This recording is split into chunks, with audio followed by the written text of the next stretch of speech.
Surah, number 14, of Quran Majeed. Abraham. Bismillahir-Rahmanir-Rahim. In the name of Allah, the All-Beneficent, the All-Merciful. Alif Lam Ra. كتاب أنزلناه إليك لتخرج الناس من الظلمات إلى النور بإذن ربهم إلى صراط العزيز الحميد. Alif, Lam, Ra. This is a book we have sent down to you that you may bring mankind out from darkness into light, by the command of their Lord, to the path of the Almighty, the All-Laudable. الله الذي له ما في السماوات وما في الأرض وويل للكافرين من عذاب شديد. Allah, to whom belongs whatever is in the heavens and whatever is on the earth. Woe to the faithless for a severe punishment. الذين يستحبون الحياة الدنيا على الآخرة ويصدون عن سبيل الله ويبغونها عوجا أولئك في ضلال بعيد. Those who prefer the life of this world to the hereafter, and bar others from the way of Allah, and seek to make it crooked, they are in extreme error. وما أرسلنا من رسول إلا بلسان قومه ليبين لهم فيضل الله من يشاء ويهدي من يشاء وهو العزيز الحكيم. We did not send any apostle except with the language of his people, so that he might make our messages clear to them. Then Allah leads astray whomever he wishes, and he guides whomsoever he wishes, and he is the Almighty, the All-Wise. وَلَقَدْ أَرْسَلْنَا مُوسَى بِآيَاتِنَا أَنْ أَخْرِجْ قَوْمَكَ مِنَ الظُّلُمَاتِ إِلَى النُّورِ وَذَكِّرْهُمْ بِأَيَّامِ اللَّهِ إِنَّ فِي ذَلِكَ لَآيَاتٍ لِكُلِّ صَبَّارٍ شَكُورٍ. Certainly we sent Moses with our signs, bring your people out from darkness into light and remind them of Allah's holy days. There are indeed signs in that for every patient and grateful servant. وَإِذْ قَالَ مُوسَى لِقَوْمِهِ اذْكُرُوا نِعْمَةَ اللَّهِ عَلَيْكُمْ إِذْ أَنْجَاكُمْ مِنْ آلِ فِرْعَوْنَ يسومونكم سوء العذاب ويذبحون أبناءكم ويستحيون نساءكم وفي ذلكم بلاء من ربكم عظيم. When Moses said to his people, remember Allah's blessing upon you when he delivered you from Pharaoh's clan who inflicted a terrible torment on you, and slaughtered your sons and spared your women, and in that there was a great test from your Lord.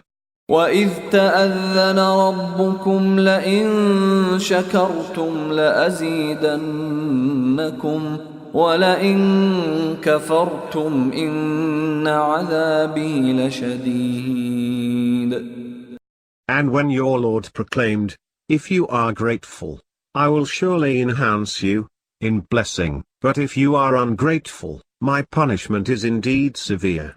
وَقَالَ مُوسَى إِن تَكْفُرُوا أَنْتُمْ وَمَنْ فِي الْأَرْضِ جَمِيعًا فَإِنَّ اللَّهَ لَغَنِيٌّ حَمِيدٌ. And Moses said, should you be faithless, you and everyone on the earth, altogether. Indeed Allah is all-sufficient, all-laudable.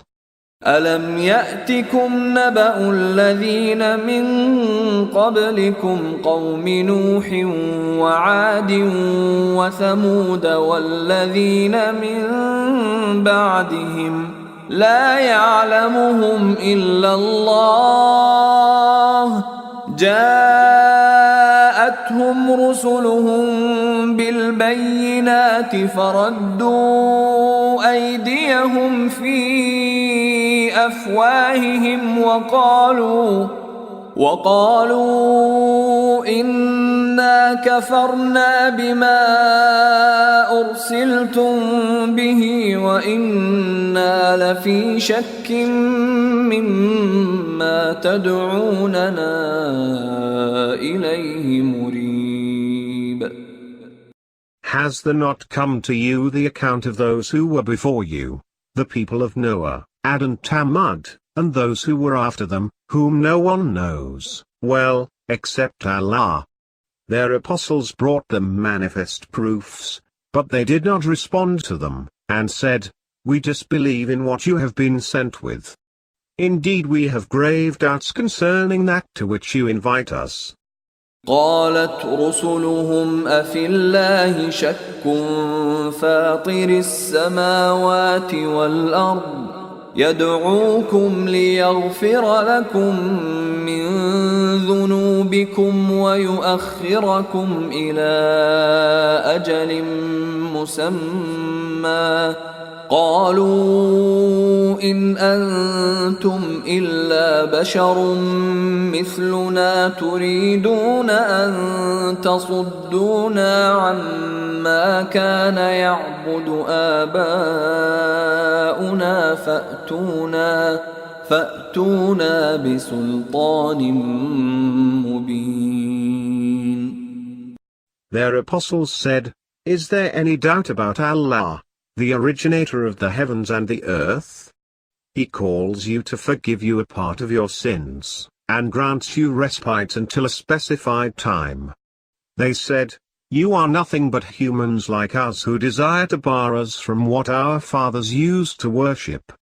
So bring us a manifest authority." قالت لهم رسلهم إن نحن إلا بشر مثلكم ولكن الله يمن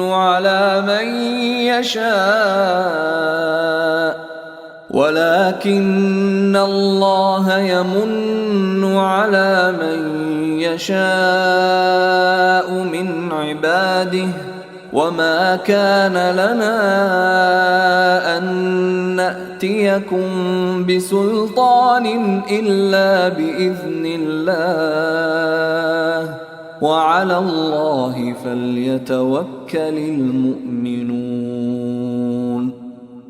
Their apostles said to them, "Indeed we are just human beings like yourselves, but Allah favors whomever of his servants that he wishes.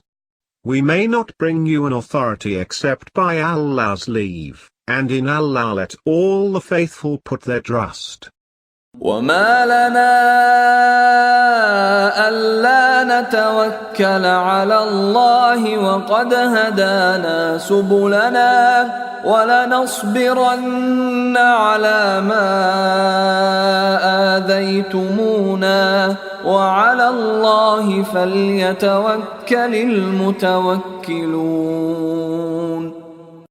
And why should we not put our trust in Allah, seeing that He has guided us in our ways? Surely, we will put up patiently with whatever torment you may inflict upon us, and in Allah let all the trusting put their trust. وقال الذين كفروا لرسلهم لنخرجنكم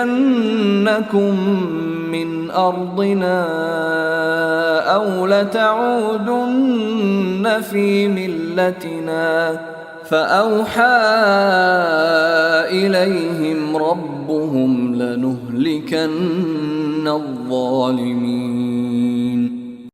But the faithless said to their apostles, "Surely we will expel you from our land, or you shall revert to our creed." Thereat their Lord revealed to them, we will surely destroy the wrongdoers.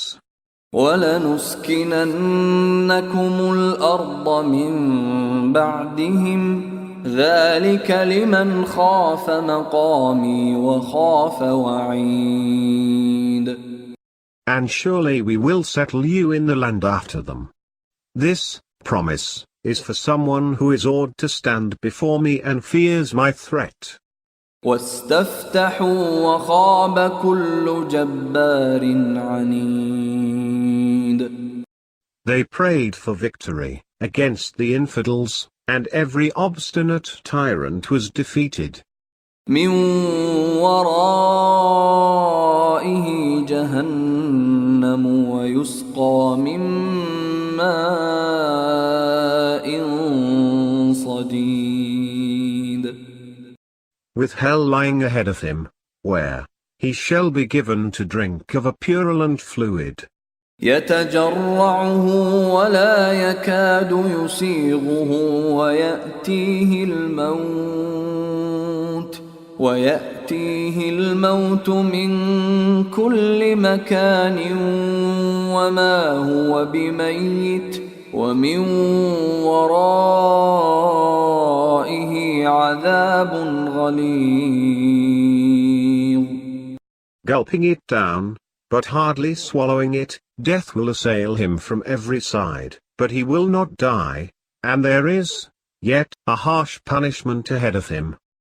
مثل الذين كفروا بربهم أعمالهم كرماد اشتدت به الريح في يوم عاصف لا يقدرون مما كسبوا على شيء ذلك هو الضلال البعيد. A parable of those who defy their Lord, their deeds are like ashes over which the wind blows hard on a tempestuous day, they have no power over anything they have earned. That is extreme error. ألم تر أن الله خلق السماوات والأرض بالحق إن يشأ يذهبكم ويأت بخلق جديد. Have you not regarded that Allah created the heavens and the earth with justice? If He wishes, He will take you away, and bring about a new creation. وما ذلك على الله بعزيز. And that is not a formidable thing for Allah. وبرزوا لله جميعا فقال الضعفاء للذين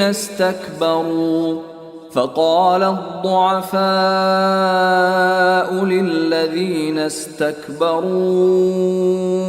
إنا كنا لكم تبعا فهل أنتم مغنون عنا من عذاب الله من شيء قالوا لو هدانا الله لهديناكم سواء علينا أجزعنا أم صبرنا ما لنا من محيص. Together they will be presented before Allah. Then those who were weak will say to the arrogant leaders, indeed we were your followers. So will you avail us against Allah's punishment in any wise? They will say, had Allah guided us, surely we would have guided you. It is the same to us whether we are restless or patient, there is no escape for us.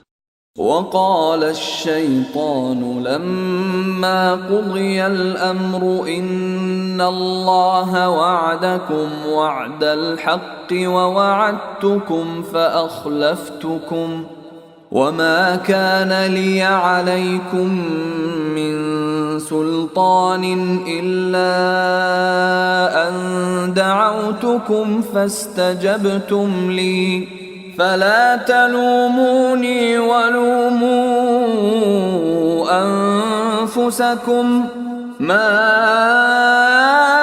أنا بمصرخكم وما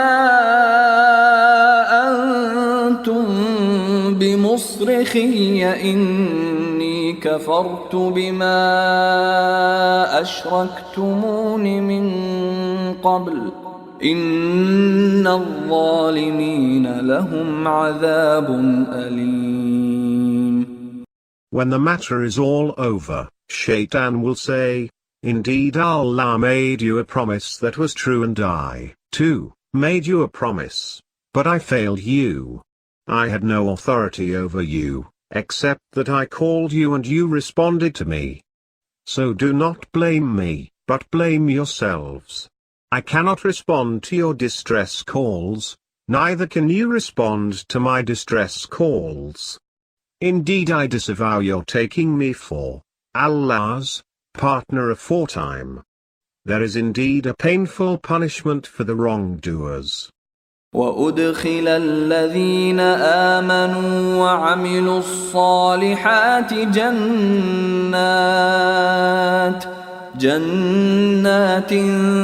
تجري من تحتها الأنهار خالدين فيها بإذن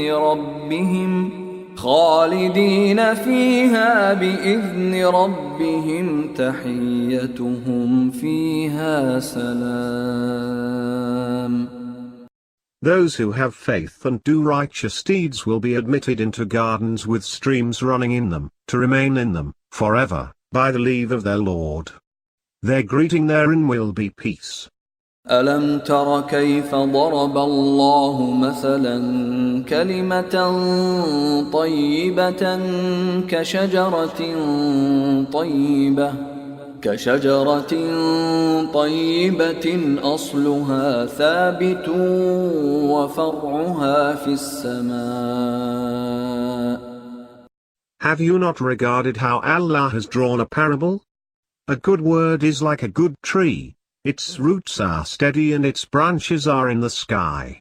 تؤتي أكلها كل حين بإذن ربها ويضرب الله الأمثال للناس لعلهم يتذكرون.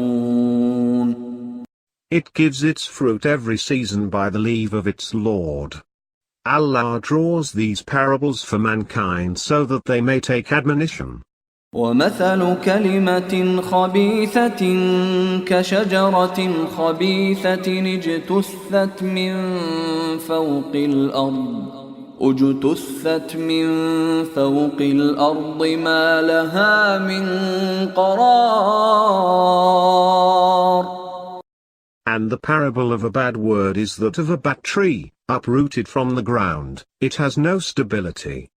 يثبت الله الذين آمنوا بالقول الثابت في الحياة الدنيا وفي الآخرة ويضل الله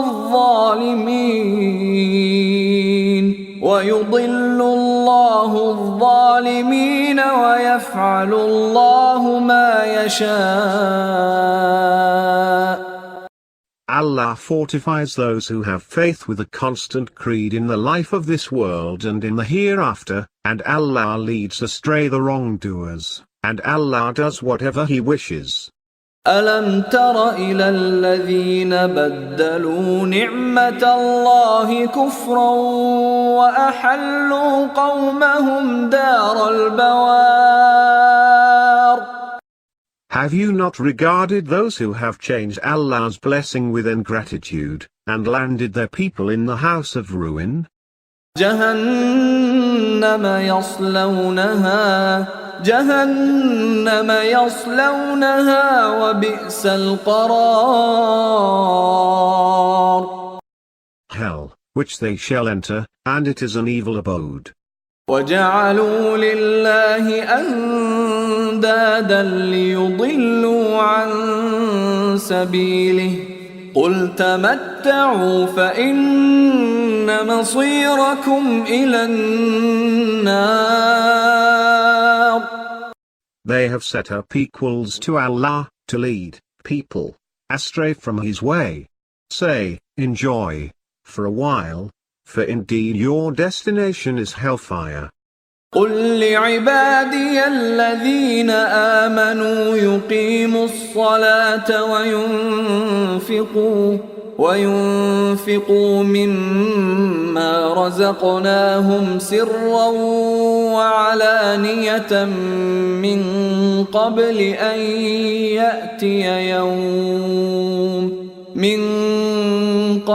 أن يأتي يوم لا بيع فيه ولا خلال.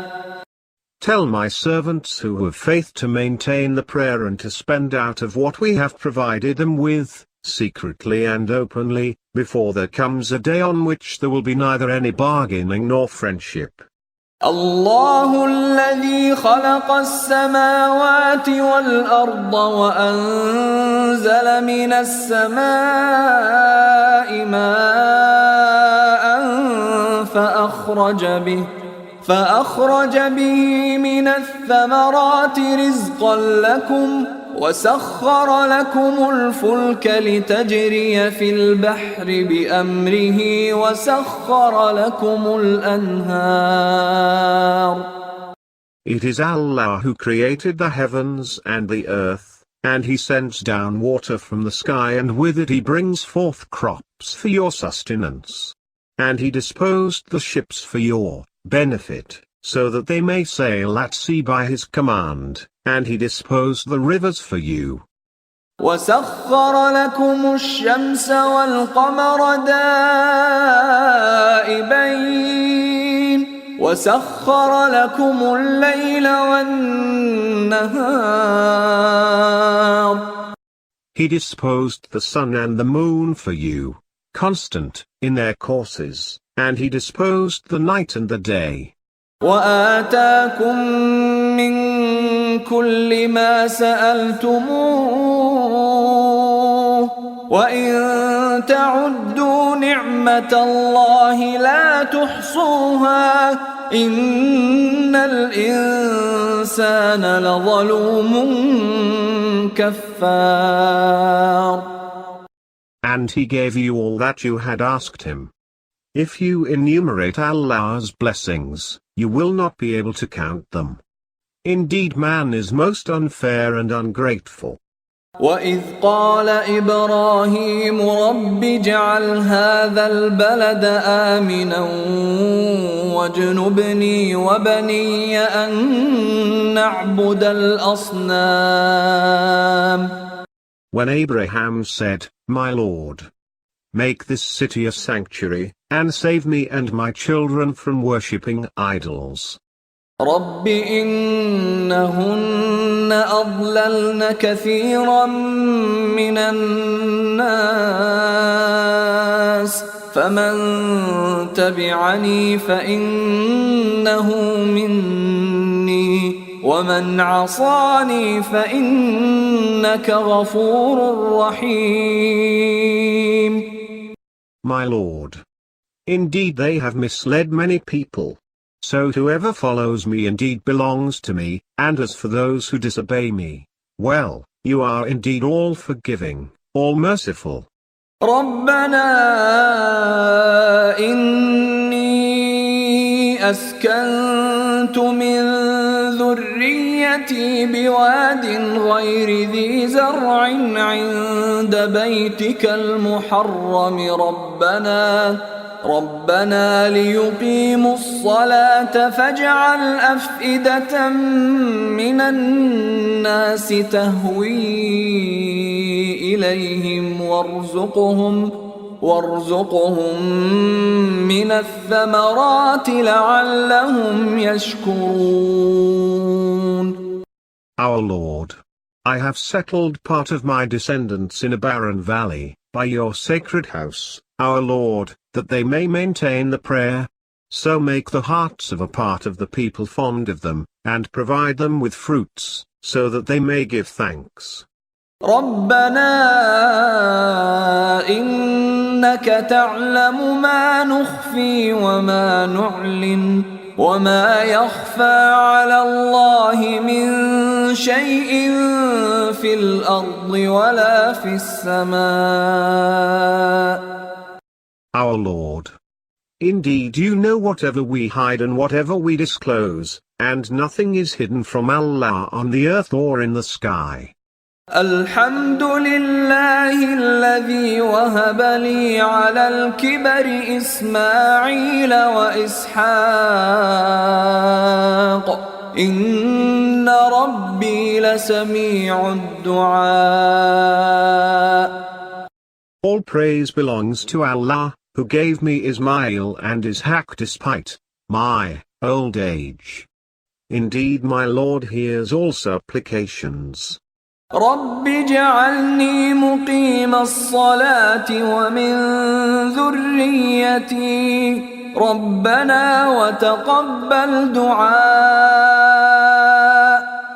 My Lord, make me a maintainer of prayer, and my descendants, as well. Our Lord, accept my supplication. ربنا اغفر لي ولوالدي وللمؤمنين يوم يقوم الحساب. Our Lord, forgive me and my parents, and all the faithful, on the day when the reckoning is held. ولا تحسبن الله غافلا عما يعمل الظالمون إنما يؤخرهم ليوم تشخص فيه الأبصار. Do not suppose that Allah is oblivious of what the wrongdoers are doing. He is only granting them respite until the day when the eyes will be glazed. مهطعين مقنعي رؤوسهم لا يرتد إليهم طرفهم وأفئدتهم هواء. Scrambling with their heads upturned, there will be a fixed gaze in their eyes, and their hearts will be vacant. وأنذر الناس يوم يأتيهم العذاب فيقول الذين ظلموا ربنا أخرنا إلى أجل قريب نجب دعوتك ونتبع الرسل أولم تكونوا أقسمتم من قبل ما لكم من زوال.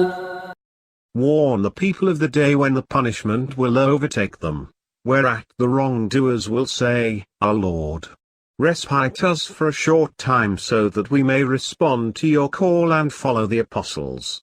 They will be told, did you not use to swear earlier that there would be no reverse for you? وَسَكَنْتُمْ فِي مَسَاكِنِ الَّذِينَ ظَلَمُوا أَنفُسَهُمْ وَتَبَيَّنَ لَكُمْ كَيْفَ فَعَلْنَا بِهِمْ وَضَرَبْنَا لَكُمُ الْأَمْثَالَ. While you dwelt in the dwellings of those who had wronged themselves before, and it had been made clear to you how we had dealt with them before you, and we had also cited examples for you. وَقَدْ مَكَرُوا مَكْرَهُمْ وَعِندَ اللَّهِ مَكْرُهُمْ وَإِنْ كَانَ مَكْرُهُمْ لِتَزُولَ مِنْهُ الْجِبَالُ.